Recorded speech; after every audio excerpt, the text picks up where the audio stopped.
cordial saludo a todos los participantes en el primer Congreso Centroamericano de Radiología Virtual. Soy la doctora Niley Martínez, especialista en imagenología del Instituto de Cardiología y Cirugía Cardiovascular de La Habana. Y primeramente quisiera agradecer al comité organizador por su invitación a participar en este evento. En el día de hoy les propongo la charla relacionada con el desarrollo de la resonancia magnética cardíaca en Cuba. Primeramente, les proponemos reseñar brevemente el desarrollo de la resonancia magnética cardíaca en Cuba, incluyendo las posiciones adoptadas por nuestro equipo de investigación para la aplicación de esta modalidad. Posteriormente, pasaremos a ilustrarles algunas imágenes de estudios de resonancia magnética cardíaca realizadas en nuestra institución asociadas a nuestros resultados de trabajos en el periodo comprendido entre los años 2018 y 2021. La resonancia magnética se encuentra en continuo desarrollo. Inicialmente empleada para estudiar el sistema nervioso central y el sistema musculoesquelético, se ha demostrado que es una técnica útil para valorar prácticamente cualquier órgano y patología del cuerpo humano. Hoy en día son muy numerosas y diversas las aplicaciones clínicas de esta técnica diagnóstica no invasiva. El estudio de la patología del sistema cardiovascular es una de las aplicaciones más actuales y complejas. La resonancia magnética cardíaca se ha convertido en el estándar de referencia para evaluar tanto la anatomía como la función cardíaca, por ser la técnica más exacta y reproducible. A pesar de su elevada resolución espacial, raramente es utilizada como método diagnóstico inicial o único para el estudio de las patologías cardiovasculares, aunque hay que destacar que provee un complemento a la ecocardiografía, resulta una alternativa no invasiva a la angiografía convencional y evita utilizar radiaciones ionizantes como en los casos de la tomografía computarizada y la medicina nuclear. Pasó unos años desde sus orígenes hasta que se comenzaron a evaluar las estructuras cardíacas por este método. Ya hacia el año 1987 se podía utilizar para el estudio de la función cardíaca, la caracterización del tejido miocárdico, la evaluación de diferentes valvulopatías y realizar estudios angiográficos. Es en el año 2009 cuando por primera vez en Cuba se realizan estudios de resonancia magnética cardíaca. Inicialmente en el Centro de Investigaciones Médico-Quirúrgicas utilizando un resonador de Siemens de 1.5 Tesla muy similar al que posteriormente, en el año 2017, llega a nuestra institución para el desarrollo de esta modalidad en las investigaciones sobre las patologías cardiovasculares. Recientemente, con la adquisición de un resonador Philips de 3 Tesla, se ha extendido su aplicación al Hospital Clínico Quirúrgico Hermanos Amejeiras, ampliando así tanto la atención médica como la esfera investigativa. Esta es una modalidad diagnóstica con reconocidas ventajas, tales como la no invasividad y alta seguridad, la elevada resolución espacial independientemente de la interposición de otras estructuras como el aire pulmonar o el esqueleto óseo, y su alta reproducibilidad asociada a la posibilidad de obtención de imágenes en múltiples planos que permite una excelente visualización del tejido cardíaco. Incluso en los resonadores de 3 Tesla se eliminan las dificultades dadas por el peso corporal y los trastornos del ritmo cardíaco. Además de contar con el resonador, las bobinas receptoras y el medio de contraste para la adquisición de las imágenes, resulta imprescindible para garantizar la calidad diagnóstica del estudio la sincronización con las variables electrocardiográficas del paciente preferentemente o en su defecto a partir del ritmo cardíaco o respiratorio. La sincronización de los latidos cardíacos con la adquisición de los datos evita la distorsión de la imagen y permite lograr series cinecardiográficas que representen adecuadamente la función contráctil del corazón.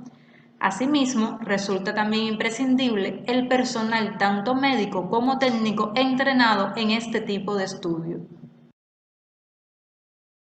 El estudio de la patología cardiovascular por resonancia magnética requiere conocer muy bien la anatomía y la función cardíaca, variables complejamente interrelacionadas con las que los radiólogos en general no se encuentran familiarizados.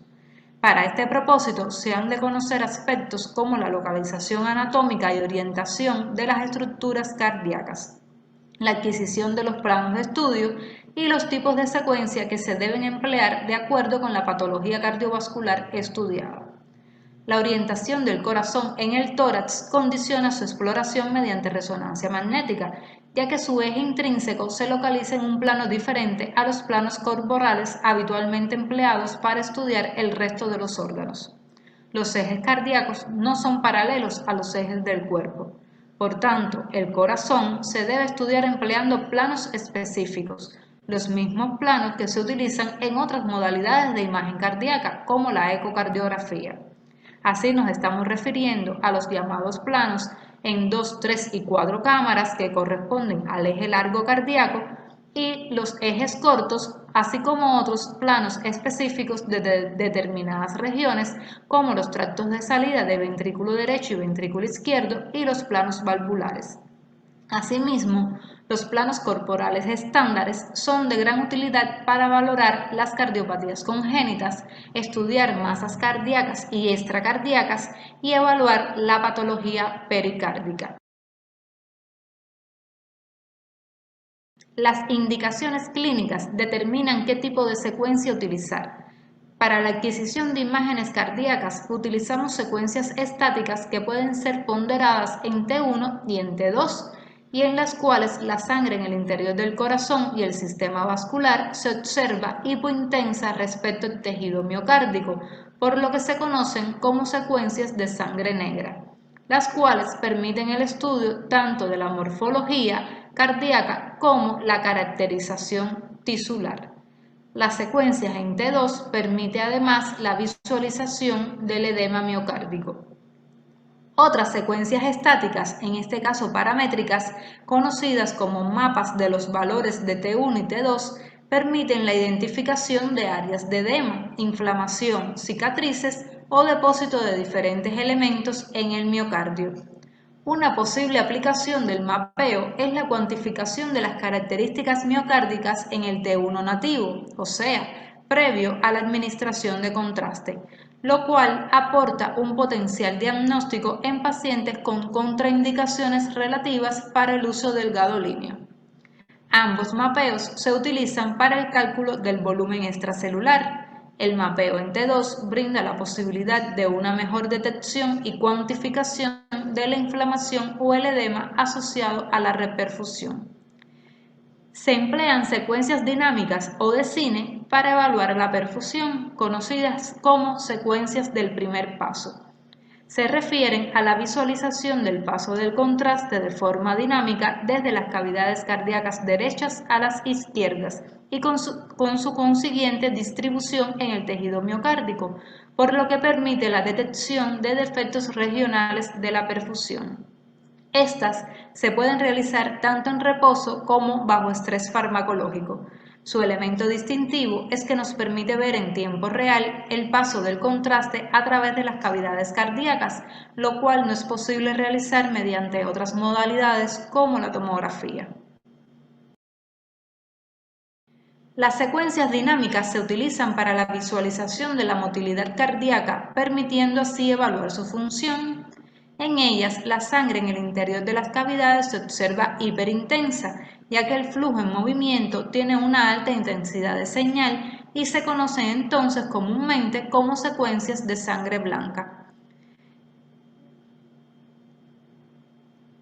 Las secuencias estáticas con inversión de la recuperación se obtienen tras un periodo específico de tiempo tras la administración del medio de contraste y se conocen con el nombre de secuencias de realce tardío de gadolinio.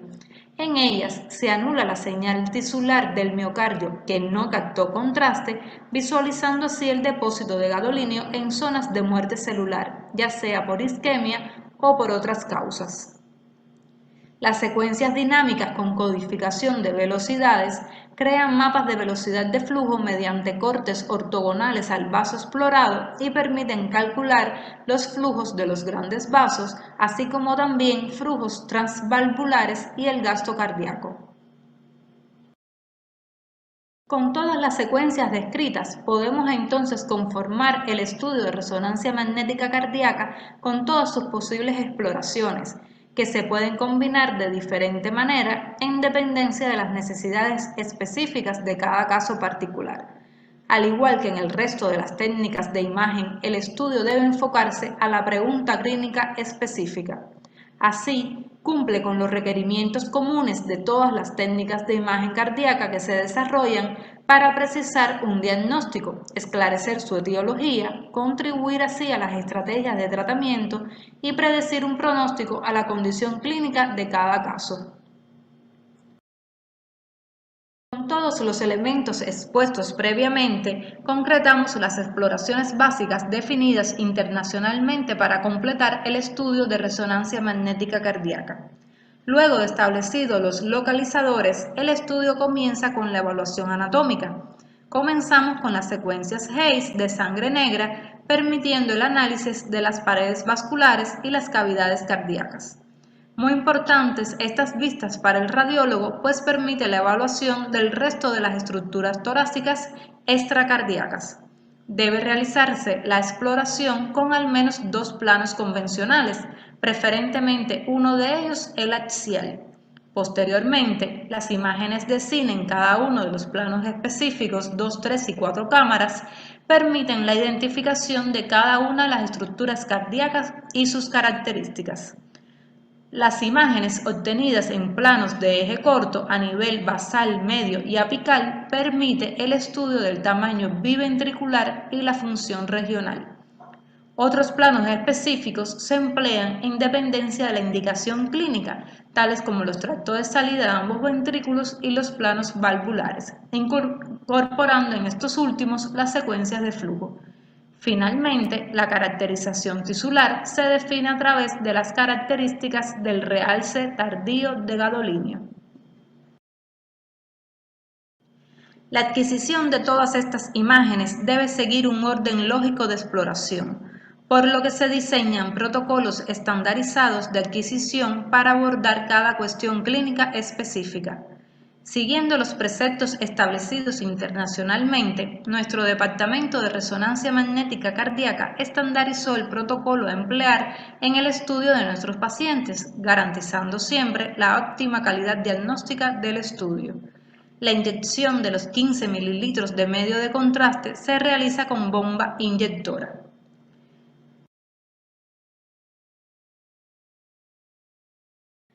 Para garantizar el nivel científico de nuestro protocolo de exploración, resulta imprescindible la continua interacción entre las sociedades que rigen el campo de la imagen cardíaca en nuestro país con la Sociedad de Resonancia Magnética Cardíaca, como institución rectora en la protocolización y estandarización de esta modalidad diagnóstica en cardiología. Así, el Instituto de Cardiología ha contado con el privilegio de desarrollar un proyecto de investigación conjunta con el Bard Heart Center del Reino Unido, formando parte además de un proyecto de investigación de alcance regional en el área de las Américas. En este contexto, investigadores y expertos de diferentes latitudes nos honraron con su presencia en la primera conferencia de resonancia magnética cardíaca rápida en Cuba, desarrollada a finales del año 2019.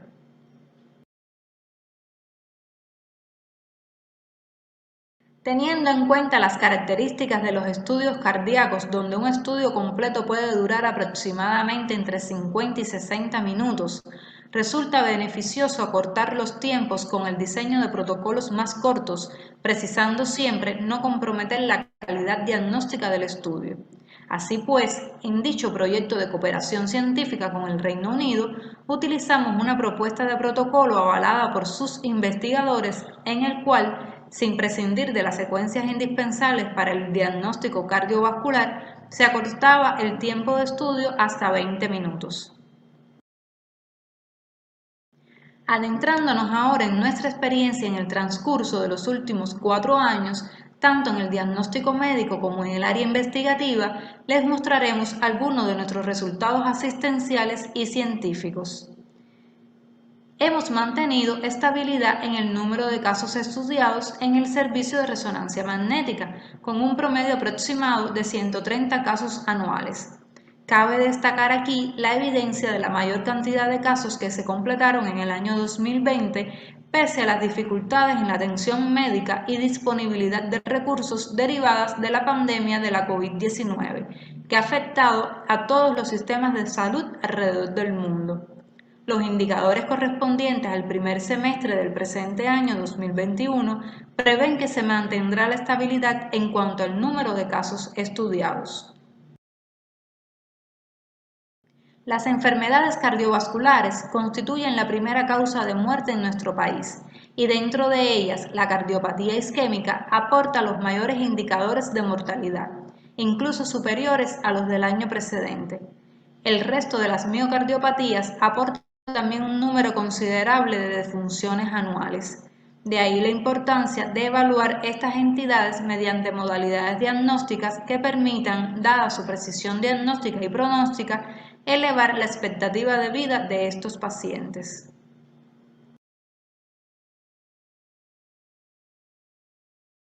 En este sentido, las principales aplicaciones de la resonancia magnética cardíaca están relacionadas con el estudio de la función ventricular y la caracterización tisular, al ser la técnica diagnóstica más reproducible para la medición de las dimensiones, la masa y los volúmenes ventriculares, así como la caracterización del miocardio y sus cambios, ya sean por fibrosis o depósitos de sustancia como por ejemplo grasa amiloide o hierro. Bajo este precepto, podemos definir si una miocardiopatía tiene un origen isquémico o no y dentro de estas últimas, precisar su etiología hipertrófica dilatada, inflamatoria o infiltrativa. Los principales avances en la aplicación de la resonancia magnética cardíaca fueron a partir de la descripción del fenómeno de realce tardío o acumulación transitoria de agentes de contrastes con gadolinio en el territorio afectado. La técnica con realce tardío de gadolinio tiene como característica única la capacidad de visualizar directamente el sustrato fisiopatológico extracelular que es clave en el desarrollo de las cardiopatías. El gadolinio es un contraste de distribución extracelular que pasa inmediatamente desde el espacio intravascular a través de la red capilar al espacio intersticial. No atraviesa la membrana celular intacta, por lo tanto el miocardio normal no aparece con retención del contraste, ya que el mismo pasa directamente del espacio intravascular al intersticial y se elimina sin entrar dentro de la célula. En el infarto y la inflamación, al haber ruptura de la membrana celular, cuando el contraste difunde al espacio intersticial, difunde también al interior de la célula, que, junto con el edema adyacente, produce una retención del gadolinio con su consiguiente lavado lento. En el infarto crónico y la fibrosis no isquémica, la cicatriz es una matriz de colágeno densa. El espacio intersticial distribuido entre estas fibras de colágeno es mucho mayor y el contraste se acumula en este espacio intersticial. El realce tardío de gadolinio en la resonancia magnética cardíaca aporta un importante valor añadido respecto a otras modalidades diagnósticas. Aunque inicialmente se concibió para utilizarlo en la miocardiopatía isquémica, también permite diferenciar entre el miocardio disfuncionante pero viable, o sea, que es potencialmente recuperable en cuanto a función, y la cicatriz miocárdica, en la que no existe viabilidad o capacidad de recuperación funcional, con una exactitud casi equivalente a la de los métodos histológicos. De esta forma, se utiliza la evidencia de transmuralidad del infarto como guía para la precisión o no de revascularización miocárdica. El empleo del realce tardío de gadolinio aporta también una visualización excelente de las complicaciones del infarto agudo del miocardio, incluidos los trombos en el interior del ventrículo izquierdo que requieren de tratamiento anticoagulante y la obstrucción microvascular que exige una intensificación del tratamiento antirremodelado.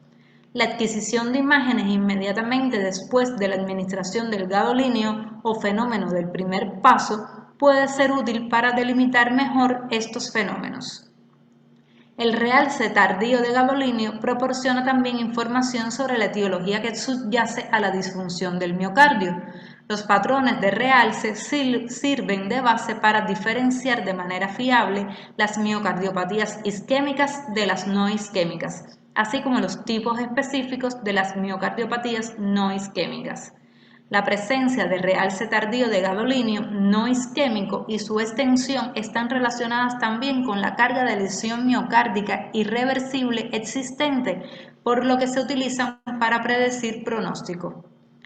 Para realizar la correcta evaluación de la etiología y extensión del daño miocárdico, se define la distribución de las imágenes de realce tardío de gadolíneo siguiendo la segmentación del ventrículo izquierdo propuesta por la Asociación Americana del Corazón, que permite determinar su asociación de estas lesiones con la distribución del flujo coronario. Les mostramos algunos casos estudiados en nuestro departamento de resonancia magnética cardíaca. Tenemos un paciente con una miocardiopatía isquémica previamente diagnosticada que se nos envía para definir viabilidad del tejido miocárdico, previa toma de decisión quirúrgica.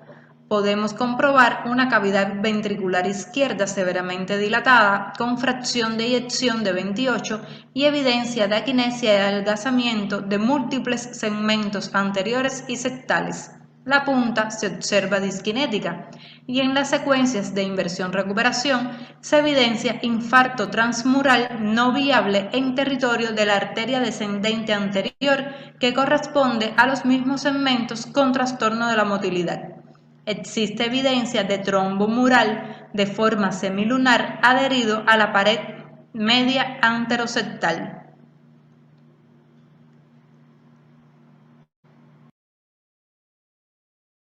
Así pues, los estudios de viabilidad pretenden definir la transmuralidad de la lesión isquémica, como en este caso donde se evidencia un infarto de cara anterior en vistas de 3 cámaras y eje corto.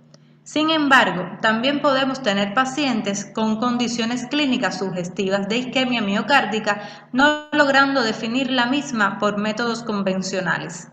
Les mostramos una paciente femenina de 62 años, hipertensa, que acude a nuestro centro con dolor precordial que irradia el hombro izquierdo con alteraciones enzimáticas y electrocardiográficas, pero cuya angiografía coronaria no muestra evidencia de lesiones.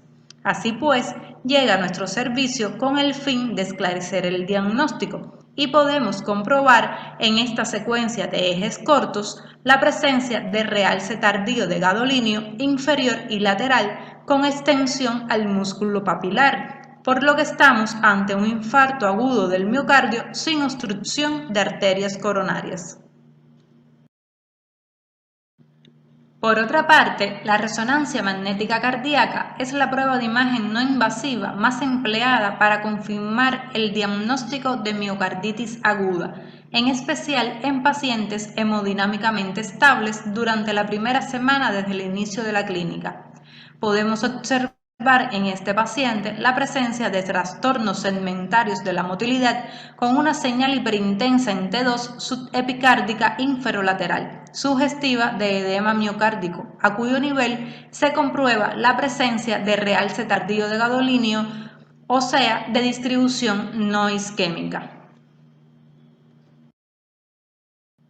Les mostramos otro patrón no isquémico en un paciente masculino de 41 años que acude a nuestro centro con disnea y dolor precordial a los esfuerzos ligeros. El ecocardiograma informa miocardiopatía dilatada con disfunción sistólica global del ventrículo izquierdo en reposo con patrón de fibrosis que no parece seguir territorio coronario. La angiografía muestra coronarias normales. Al realizarse estudio de resonancia magnética cardíaca, se comprueba en vista de 4 cámaras un patrón de realce subendocárdico, septal, lateral y apical con evidencias de transmuralidad. Ejes cortos con realce subendocárdico transmural a pesar de las coronarias normales y mesocárdico intramural inferolateral. En vista 2 cámaras, aparece realce apical e inferior y estamos ante la presencia de un paciente con una miocardiopatía chagásica. La resonancia magnética cardíaca es una poderosa herramienta no invasiva para el diagnóstico preciso y pronóstico de esta entidad en su periodo crónico.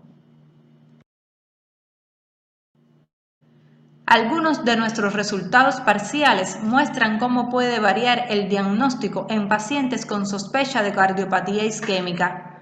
De 93 pacientes enviados a nuestro servicio con diagnóstico previo de infarto agudo del miocardio para evaluar necrosis y viabilidad, se comprobó que 28 no tenían áreas de fibrosis, por lo que se descartó el diagnóstico inicial de infarto del miocardio con el que habían sido remitidos.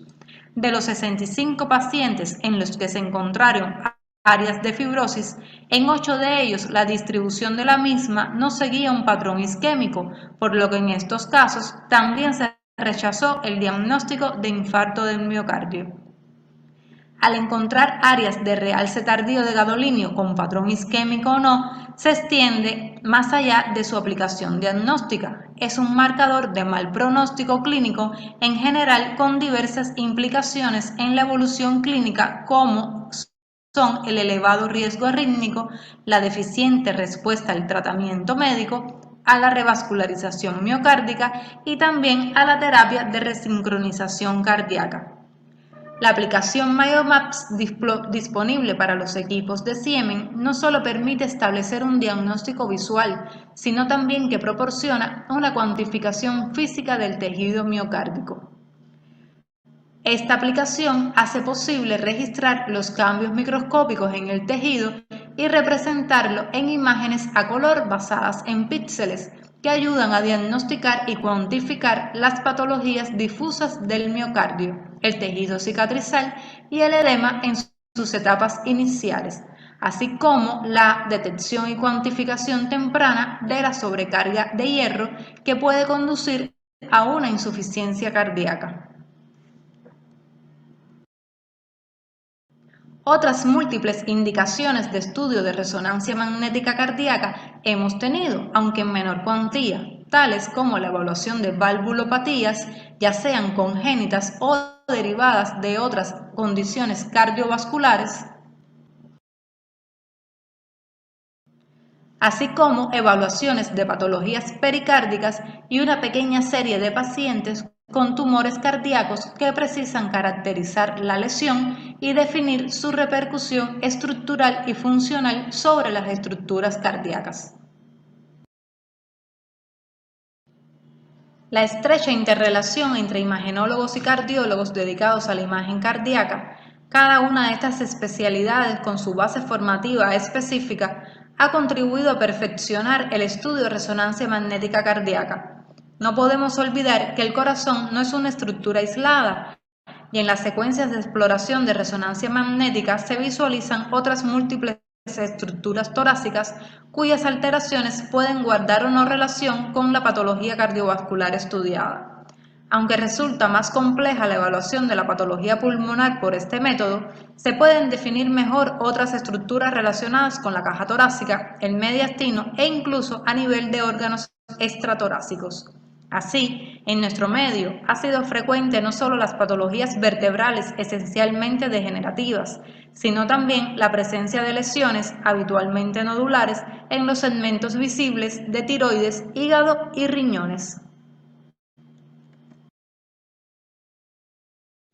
Evaluando la utilidad de la resonancia magnética cardíaca en la precisión del diagnóstico clínico, en nuestro medio hemos tenido un 47% de los estudios que confirman el diagnóstico inicial del paciente. Sin embargo, en un 23% de los casos, la resonancia ha permitido incorporar nuevos diagnósticos como complemento al inicial y ha logrado esclarecer la presunción inicial, modificándola a un nuevo diagnóstico en el 30% de los casos, los cuales hubieran seguido un curso erróneo en diagnóstico y tratamiento de no haber sido estudiados mediante resonancia magnética cardíaca. La diferenciación diagnóstica mediante resonancia ha mostrado en nuestra serie un predominio del diagnóstico de miocardiopatía no isquémica, seguida de la cardiopatía isquémica y en un menor porcentaje el resto de las enfermedades cardiovasculares.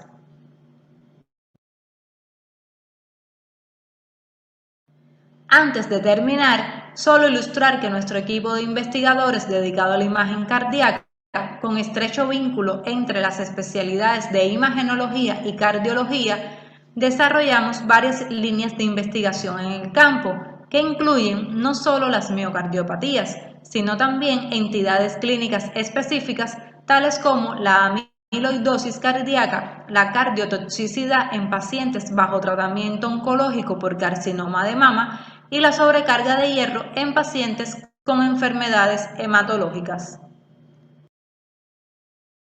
Finalmente, dejarles la idea de que la resonancia magnética cardíaca se encuentra en continuo desarrollo y el estrecho vínculo entre radiólogos y cardiólogos permite optimizar la evaluación diagnóstica por este método. Muchas gracias por su atención y los dejo con una hermosa vista de mi ciudad.